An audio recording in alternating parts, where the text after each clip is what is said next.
بسم اللہ الرحمن الرحیم۔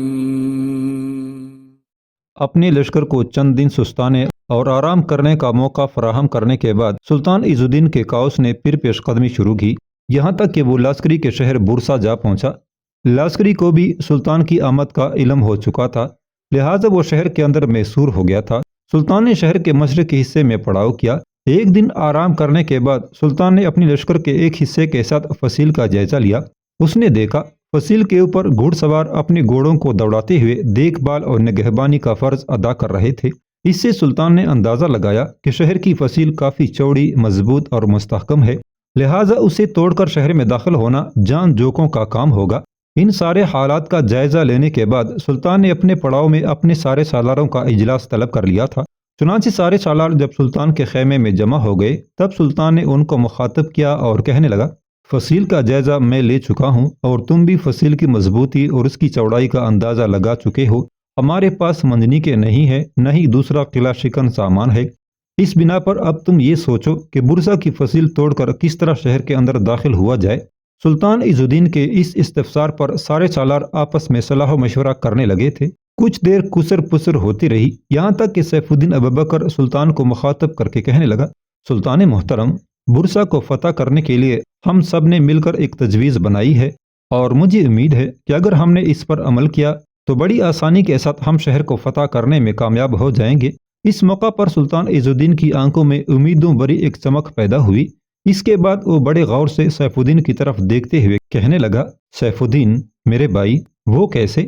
ہمارے پاس نہ کوئی منجنیق ہے نہ کوئی دوسرا سامان۔ یہاں چھوٹے موٹے درخت ہیں جو منجنیق بنانے کے کام نہیں آ سکتے، اور منجنیقیں بنانے کے لیے ہمیں یہاں کے اطراف سے درخت کاٹ کر ان سے منجنیقیں بنانا ہوں گی۔ اس کے علاوہ شہر کو فتح کرنے کا کوئی چارہ اور ہیلا نہیں ہے۔ سلطان جب خاموش ہوا تب سیف الدین ابوبکر مسکراتے ہوئے کہنے لگا، سلطان محترم، بورسا شہر کو فتح کرنے کے لیے ہمیں منجنیقیں بنانے کی خاطر دور اور نزدیک کہیں بھی درختوں کی ضرورت نہیں ہے۔ لکڑی ہمارے پاس ایسی ہے کہ جس سے ہم جو چاہیں بنا لیں۔ سوالیہ سے انداز میں سلطان نے سیف الدین کی طرف دیکھا، پھر پوچھ لیا، کہاں ہے لکڑی؟ سیف الدین پھر مسکرایا اور کہنے لگا، سلطان محترم، ہمیں منجنیقیں بنانے کی ضرورت نہیں ہے۔ 5 یا 6 متحرک برج بناتے ہیں جن کی بلندی شہر کی فصیل کے برابر ہو، جس کے اندر سیڑھیاں ہوں، اوپر چھوٹا سا کمرہ نما ایک احاطہ ہو جس کا دروازہ صرف فصیل کی طرف کھلتا ہو۔ وہ برج شہر پناہ کے ساتھ کھڑے کر دیے جائیں گے اور ان برجوں کے اندر سے ہوتے ہوئے سیڑھیاں چڑھ کر لشکری اوپر جائیں گے اور برج کا جو دروازہ سیڑھیوں کی طرف کھلتا ہے اسے فصیل پر گرا دیں گے۔ اس کے بعد فصیل پر چڑھ کر محافظوں سے ٹکرا جائیں گے، اور ایسا کرنے سے خداوند قدوس نے چاہا تو ہم بہت جلد بورسا شہر کو فتح کرنے میں کامیاب ہو جائیں گے۔ یہاں تک کہنے کے بعد سیف الدین ابوبکر جب خاموش ہوا تب سلطان حیرت سے اس کی طرف دیکھتے ہوئے کہنے لگا، 5 یا 6 برج بنا کر اگر شہر کی فصیل کے ساتھ کھڑے کر کے ان کے ذریعے سے لشکریوں کو اوپر چڑھایا جائے تو یقیناً شہر کو فتح کیا جا سکتا ہے، پر میرے بھائی یہ بتاؤ کہ ان برجوں کے لیے لکڑی کہاں سے آئے گی؟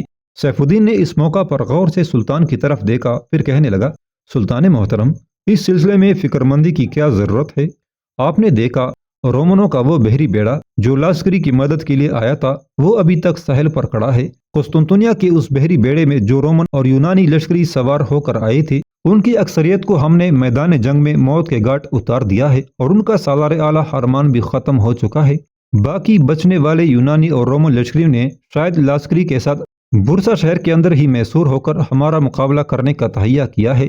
ہم سب سے پہلے یہ کام کرتے ہیں کہ اپنے لشکر کا ایک حصہ علیحدہ کر کے اسے تیروں سے لیس کرتے ہیں، جبکہ لشکر کا ایک حصہ ساحل پر کھڑے جہازوں کو کھینچ کر اور پھر ریت اور زمین پر گھسیٹتے ہوئے اپنے پڑاؤ کے اندر لے آئے گا۔ ان جہازوں کے بڑے بڑے تختے ہیں، ان کی لکڑی بڑی کارآمد اور مضبوط ہے، اور اسی سے ہم برج بنا کر دشمن کے خلاف حرکت میں آئیں گے اور اپنی فتح کو یقینی بنائیں گے۔ سیف الدین ابوبکر کی یہ الفاظ سن کر سلطان کی خوشی کی کوئی انتہا نہ تھی۔ پھر سلطان کہنے لگا، سیف الدین میرے بھائی، دشمن کے بحری بیڑے کے بڑے بڑے جہازوں کا تو میرے ذہن میں خیال ہی نہیں گزرا تھا۔ تم نے ایسی گفتگو کر کے میرے بھائی میرا دل خوش کر دیا ہے۔ تھوڑی دیر تک لشکر کے 2 حصے مختص کرتے ہیں، ایک حصہ بحری بیڑے کے جہازوں کو گھسیٹ کر پڑاؤ کی طرف لے آئے گا، دوسرا حصہ ذرا پیچھے ہٹ کر ذرا مستعد رہے گا۔ اگر فصیل کے اوپر سے بحری جہازوں کو گھسیٹ کر لانے والے ہمارے لشکریوں پر تیر اندازی کی گئی تو ہمارے تیر انداز جوابی کارروائی کرتے ہوئے جب تیز اور موسلا دھار تیر اندازی کریں گے فصیل پر لاسکری کے تیر انداز اپنا آپ بچانے کے لیے برجوں میں چھپنے پر مجبور ہو جائیں گے، اور جب وہ ایسا کریں گے تو ہم عافیت کے ساتھ ان جہازوں کو گھسیٹ کر اپنے پڑاؤ میں لانے میں کامیاب ہو جائیں گے۔ لشکر کا باقی حصہ پڑاؤ کے اندر بالکل مستعد اور تیار رہے گا، اس لیے کہ اگر اس موقع پر لاسکری نے شہر سے باہر نکل کر اچانک حملہ آور ہو کر فائدہ حاصل کرنے کی کوشش کی تو اس کے خلاف جوابی کارروائی کرتے ہوئے اسے ناکام اور نامراد بنا دیا جائے گا۔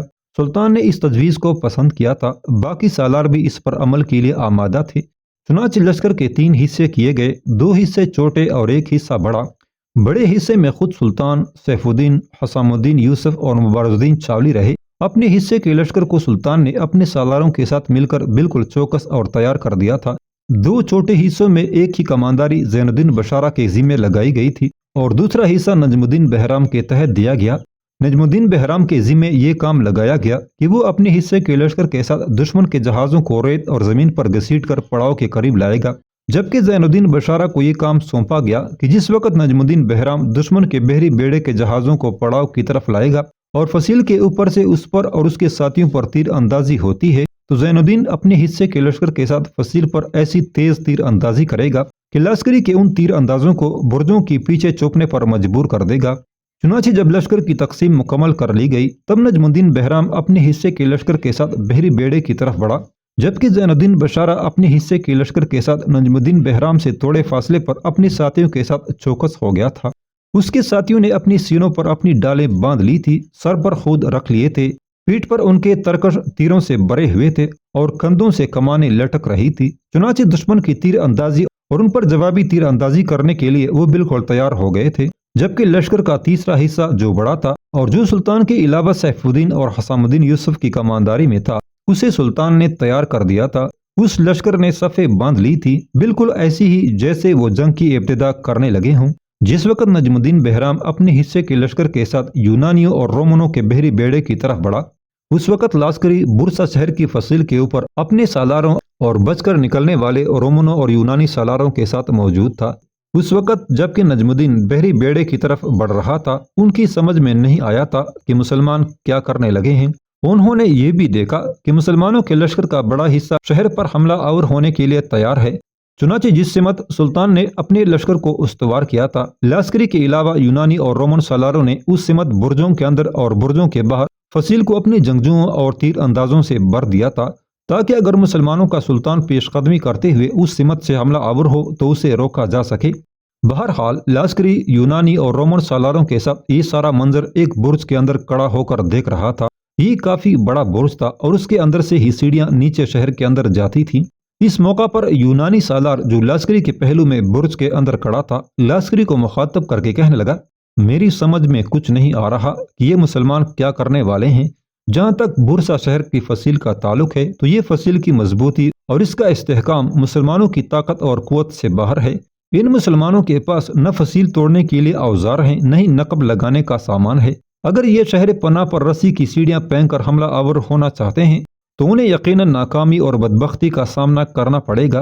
اتنا کہنے کے بعد جب یونانی سالار رکا تب رومن سالار بولا اور کہنے لگا، مسلمانوں نے جیسا کہ ہم دیکھ رہے ہیں لشکر کو 3 حصوں میں تقسیم کر دیا ہے اور لشکر کا بڑا حصہ مشرق میں ہے، جس کی کمانداری میرے خیال میں ان کا سلطان کر رہا ہے، جبکہ 2 حصے جنوب کی طرف بڑھ رہے ہیں۔ جہاں تک میں ان کی چال اور منصوبہ بندی کا اندازہ لگا پایا ہوں وہ یہ کریں گے کہ پہلے جنوب کی طرف سے حملہ آور ہوں گے۔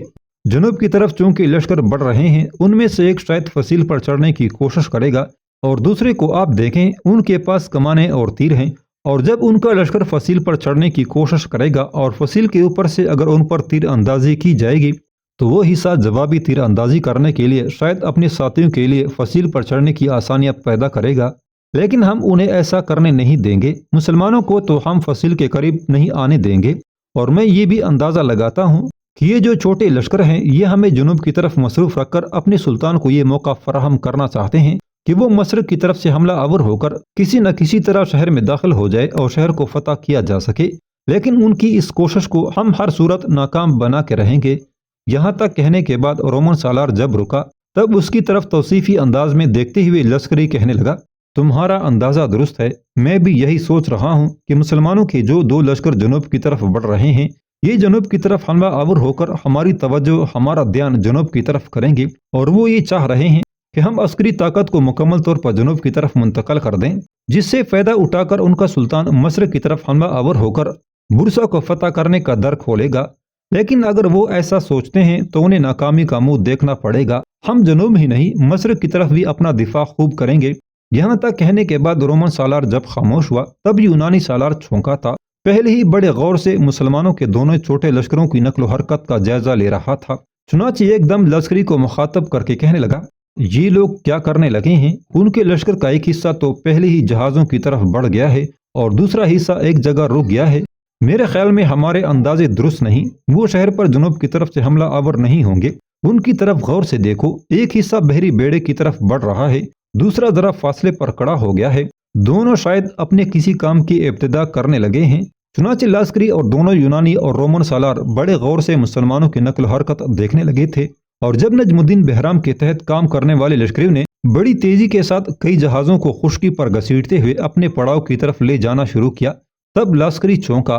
ایک گہری نگاہ اس نے اپنے دائیں بائیں یونانی اور رومن سالاروں پر ڈالی اور انہیں مخاطب کر کے کہنے لگا، یہ تو اور ہی کام کرنے لگے ہیں، ان کی طرف غور سے دیکھو، یہ تو بحری بیڑے کے جہازوں کو خشکی پر گھسیٹتے ہوئے اپنے پڑاؤ کی طرف لے جا رہے ہیں۔ لاسکری کے ان الفاظ کے جواب میں رومن سالار مسکراتے ہوئے اور ایک طرح طنزیہ انداز میں کہنے لگا، یہ ان جہازوں کا کیا کریں گے؟ زیادہ سے زیادہ یہی کر سکتے ہیں، انہیں توڑ کر ان لکڑیوں سے اپنے لشکر اپنے پڑاؤ کو آگ سے روشن کریں گے۔ چونکہ سردی کا موسم شروع ہو چکا ہے، ہو سکتا ہے اس لکڑی سے اپنے خیموں کو گرم رکھنے کا کام لیں۔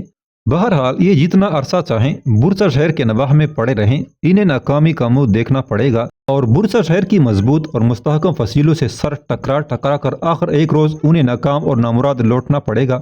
لاسکری اور دونوں یونانی اور رومن سالار کافی دیر تک برج کے اندر کھڑے ہو کر مسلمانوں کی کارروائیاں دیکھتے رہے۔ مسلمانوں نے کافی جہازوں کو گھسیٹ کر اپنے پڑاؤ کی طرف منتقل کر دیا تھا۔ اس کے بعد نجم الدین بہرام اور زین الدین بشارہ اپنے حصے کے ساتھ واپس اپنے پڑاؤ کی طرف چلے گئے تھے۔ اس موقع پر یونانی سالار جو اب تک خاموش رہ کر کچھ سوچ رہا تھا، فکرمندی کا اظہار کرتے ہوئے کہنے لگا، جیسا کہ ہم دیکھتے ہیں مسلمانوں کے پاس شہر کی فصیل کے اندر نقب لگانے کا سامان نہیں ہے، نہ فصیل پر چڑھنے کا سامان ہے۔ رسی کی سیڑھیاں ضرور ان کے پاس ہوں گی، لیکن یہاں رسیوں کی سیڑھیاں کام نہیں دیں گی۔ فصیل بہت چوڑی ہے اور برج ایسے بنے ہوئے ہیں کہ ان کے اندر لشکری محفوظ رہ کر فصیل کے تحفظ کا کام انجام نہیں دے سکتے۔ میرا اپنا اندازہ ہے کہ مسلمان بحری بیڑے کے جہازوں کو یوں ہی گھسیٹ کر اپنے پڑاؤ میں نہیں لے گئے، اس سے برسا شہر کو فتح کرنے کا سامان تیار کریں گے۔ یونانی سالار کے ان الفاظ پر رومن سالار کے علاوہ لاسکری بھی چونکا تھا، یہاں تک کہ لاسکری نے غور اور فکرمندی سے یونانی سالار کی طرف دیکھا، پھر پوچھ لیا، تمہارے خیال میں مسلمان جو بحری بیڑے کے جہازوں کو اپنے پڑاؤ میں لے گئے ہیں اسے وہ کیا تیار کریں گے؟ یونانی سالار مسکرایا اور کہنے لگا، اسے وہ منجنیقے بھی بنا سکتے ہیں، منجنیقے نہیں بنائیں گے تو بڑے بڑے پائیوں والے برج بنا کر شہر پر حملہ آور ہو سکتے ہیں۔ یاد رکھنا، ہم پاگلوں کی طرح اس برج کے اندر کھڑے ہو کر تخمینہ اور اندازے لگاتے رہیں گے، اور ہماری آنکھوں کے سامنے مسلمانوں کا ایک لشکر بہت سے جہازوں کو گھسیٹ کر اپنے پڑاؤ میں لے گئے ہیں۔ اب دیکھنا، دو ایک روز کے اندر ہم پر عیاں ہو جائے گا کہ مسلمان ان جہازوں سے شہر کو فتح کرنے کے لیے کیا کام لیتے ہیں۔ یونانی سالار جب خاموش ہوا تب لاسکری ہلکی ہلکی مسکراہٹ میں کہنے لگا، مسلمان جو کرنا چاہتے ہیں کر لیں، اگر تو یہ منجنیقے بناتے ہیں تو یہ فصیل منجنیقوں کے بس کی بات نہیں ہے۔ لگاتار کئی روز بھی اگر اس پر پتھروں کی بارش کی جائے تو فصیل ایسی چوڑی ہے کہ ٹس سے مس نہیں ہوگی۔ ہاں، اگر بحری جہازوں کو توڑ کر انہوں نے اس سے پہیوں والے برج بنائے تو بھی ہمیں فکرمند نہیں ہونا چاہیے۔ جب ان برجوں کو فصیل پر چڑھنے کے لیے مسلمان قریب لائیں گے تو ان پر ہم روغن نفت پھینکیں گے اور آگ لگا کر خاص تر کر دیں گے۔ اس طرح نہ برج رہیں گے اور نہ ان برجوں کے ذریعے مسلمان فصیل پر چڑھ سکیں گے۔ اس کے ساتھ ہی لاسکری اس برج سے نکل کر نیچے جانے لگا۔ رومن اور یونانی سالار بھی اس کے پیچھے پیچھے جا رہے تھے۔ 3 دن اسی حالت میں گزر گئے۔ لاسکری اور اس کے دونوں ساتھی یعنی یونانی اور رومن سالار ہر روز فصیل کے اوپر برج میں کھڑے ہو کر دیکھتے کہ مسلمان بحری جہازوں کا کیا کریں گے، لیکن مسلمانوں نے اپنے لشکر کے آگے چند بڑے جہاز کھڑے کر دیے تھے اور ان کے بادبان کھول دیے تھے، اور ان بحری جہازوں کے بادبانوں کی اوٹ میں انہوں نے اپنا کام شروع کیا تھا۔ 5ویں دن لاسکری اور اس کے سالار جب صبح سویرے فصیل پر چڑھے تو دنگ رہ گئے، اس لیے کہ مسلمانوں نے اپنے پڑاؤں کے سامنے جو بادبان کھلے جہاز کھڑے کیے تھے وہ رات کے وقت ہٹا دیے گئے تھے، اور اب سامنے 8 بڑے بڑے برج کھڑے تھے۔ یہ برج بالکل شہر کی فصیل کی بلندی کے برابر تھے۔ برجوں کے اندر سیڑھیاں تھی اور کمرہ نما چھوٹی سی جگہ بنی ہوئی تھی جو چاروں طرف سے بند تھی، تاہم اس کی دائیں جانب چھوٹے چھوٹے کھڑکی نما سوراخ رکھے گئے تھے۔ اوپر والے حصے میں دروازہ نما تختہ لگا ہوا تھا جو لوہے کی زنجیروں سے بندھا ہوا تھا، اور یہی کیفیت سارے برجوں کی تھی۔ ان برجوں کے پیچھے پیچھے لشکری جانا شروع ہوئے جنہوں نے اپنے سامنے ڈالیں رکھی ہوئی تھی۔ برج جب شہر کے قریب ہوئے تو لشکری اور اس کے دونوں ساتھی سالار پریشان ہو گئے تھے، اور لشکری نے ہاتھ کے اشارے سے اپنی لشکر کے بہت سے حصوں کو فصیل کے اوپر طلب کر لیا تھا۔ وہ برج جب قریب گئے تب لشکری کے علاوہ یونانی اور رومن سالار حیرت میں ڈوب گئے، اس لیے کہ ان برجوں کے اوپر والے حصے اور بالکل سامنے سارے حصوں پر کھالیں چڑھا دی گئی تھی تاکہ اگر ان پر روغن نفت پھینکا جائے تو برج آگ نہ پکڑ لیں۔ یہ صورتحال لشکری اور اس کے سالاروں کے لیے بڑی مایوس کن تھی۔ اس موقع پر لشکری کے کہنے پر اس کے جنگجوؤں نے روغن نفت کی بری ہوئی کئی ہانڈیاں جو تانبے کی ہوا کرتی تھی برجوں پر پھینکی، لیکن برجوں کے اوپر اور سامنے والے حصے پر کھالیں چڑھی ہونے کی وجہ سے روغن نفت نے ان پر کوئی اثر نہ کیا اور ان کو آگ نہ لگی۔ اتنی دیر تک برج ان کے قریب آن کھڑے ہوئے تھے۔ ان برجوں کے پیچھے سیف الدین ابوبکر اور حسام الدین یوسف تھے۔ 4 برج سیف الدین کی کمانداری میں اور 4 برج حسام الدین یوسف کے تحت تھے۔ برج جب قریب گئے تب لشکری نے اپنے جنگجوؤں کو حکم دیا کہ تیز تیر اندازی کی جائے۔ جو لشکری ان برجوں کو دھکیل کر آگے لا رہے تھے وہ محفوظ رہے، اس لیے کہ ان کے آگے آڑ کے طور پر لکڑی کے تختے لگے ہوئے تھے۔ فصیل سے چلنے والے تیر تختوں میں آ کر لگتے تھے۔ اتنی دیر تک برج فصیل کے قریب آنے لگے تھے، اور پھر ان 8 برجوں میں سے 4 برجوں کے اندر سیف الدین ابوبکر اور 4 برجوں کے اندر سے حسام الدین یوسف کے لشکری گھسنے لگے تھے اور بڑی تیزی کے ساتھ سیڑھیاں چڑھتے ہوئے اوپر جانے لگے تھے۔ برجوں کے اوپر جو چھوٹے چھوٹے کمرے بنے ہوئے تھے ان کے دائیں بائیں چھوٹی چھوٹی کھڑکیاں تھیں۔ کچھ لشکری جن کے پاس کمانی تھی ان کی پیٹھوں پر تیروں بڑے ترکش تھے اور وہ ان کھڑکیوں کے پاس جا کے بیٹھ گئے۔ اس کے بعد فصیل پر پہرا دینے والوں نے جب ان برجوں کے سامنے آنا چاہا، کھڑکیوں میں بیٹھے ہوئے لشکری نے ان پر تیر اندازی کی۔ اس کے ساتھ ہی ایک لشکر جو مبارز الدین چاولی کی کمانداری میں کام کر رہا تھا اس نے بھی پیچھے سے بارش کی طرح تیر اندازی کی۔ اس کی وجہ سے فصیل پر جو لشکری کے تیر انداز اور جنگجو تھے وہ برجوں کے اندر چھپ گئے۔ ان کا ایسا کرنا تھا کہ 8 برجوں کے دروازے جو زنجیروں سے بندھے ہوئے تھے یکدم برسا شہر کی فصیل پر گرے، اور ان کے اندر سے لشکری بڑی تیزی سے نکل کر فصیل پر پھیلنے لگے تھے۔ سیف الدین ابوبکر اور حسام الدین یوسف بھی فصیل پر چڑھ گئے تھے۔ لشکری اور اس کے سالار نیچے اتر چکے تھے۔ فصیل پر پہرا دینے والے محافظوں نے جب دیکھا کہ مسلمان تو فصیل پر چڑھ آئے ہیں تب انہوں نے دائیں بائیں سے حملہ آور ہونا شروع کیا۔ اس موقع پر بائیں جانب سے جو لشکری آئے تھے ان پر حسام الدین یوسف حملہ آور ہو گیا تھا، دوسری طرف سیف الدین ابوبکر بھی ان پر ٹوٹ پڑا تھا۔ ایک طرف حسام الدین یوسف دشمن کے لشکریوں کو پیچھے دھکیلتا ہوا لے گیا تھا، دوسری طرف سے سیف الدین نے بھی دشمن کے لشکریوں کو کافی دور تک دھکیل دیا تھا۔ اس طرح شہر پناہ کے مشرقی اور جنوبی دروازوں کے درمیان زیادہ حصوں پر وہ قابض ہو گئے تھے۔ اسی دوران ایک لشکر کے ساتھ نجم الدین بھی فصیل پر چڑھ آیا، اس لیے کہ فصیل پر اب کافی جگہ بن گئی تھی۔ اس موقع پر سیف الدین نے اپنی لشکریوں کو للکارا۔ اس کی اس للکار کے جواب میں زوردار تکبیریں بلند ہوئی۔ پھر بہت سے لشکری راہ روکنے والوں پر مار داڑ کرتے انہیں ہٹاتے ہوئے نیچے اترنا شروع ہوئے، اور شہر پناہ کا مشرقی دروازہ انہوں نے کھول دیا تھا۔ دروازہ کھولنا تھا کہ سلطان اور مبارز الدین چاولی لشکر کے ساتھ شہر میں داخل ہوا، جبکہ لشکر کے ایک حصے کے ساتھ زین الدین بشارہ کو پڑاؤ کی حفاظت پر چھوڑ دیا گیا تھا۔ جو ہی سلطان اور مبارز الدین چاولی شہر میں داخل ہوئے، لشکری کے علاوہ یونانی اور رومن سالار سلطان پر آنن فانن حملہ آور ہو گئے تھے۔ سلطان عز الدین کے کاؤس اور مبارز الدین چاولی نے بھی ان پر جوابی حملہ کر دیا تھا۔ اسی لمحے جبکہ سلطان اور دشمن کے درمیان گمسان کا رن پڑ گیا تھا، سیف الدین کے لشکر کا پورا حصہ فصیل پر چڑھ آیا تھا، اور فصیل کے اوپر جو دشمن کی لشکری تھے انہیں سیف الدین اور حسام الدین نے ختم کر دیا تھا۔ تب پہلے سیف الدین ابوبکر نمودار ہو کر حرکت میں آیا، پھر وہ فصیل سے نیچے اترا اور دشمن کے لشکر کے ایک پہلو پر حملہ آور ہو گیا تھا۔ سیف الدین ابوبکر کے ساتھ ساتھ حسام الدین بھی حملہ آور ہو گیا تھا۔ کچھ دیر تک گمسان کا رن پڑا، چونکہ دشمن کے لشکر پر پہلے سامنے کی طرف سے سلطان حملہ آور ہو گیا تھا۔ اس کے بعد ایک پہلو پر سیف الدین اور دوسرے پہلو پر حسام الدین حملہ آور ہوا تھا۔ اتنے میں نجم الدین بہرام اپنے حصے کے لشکر کے ساتھ فصیل سے نیچے اتر آیا، اور وہ سلطان کے لشکر کے ساتھ مل کر دشمن پر ضرب لگانے لگا تھا۔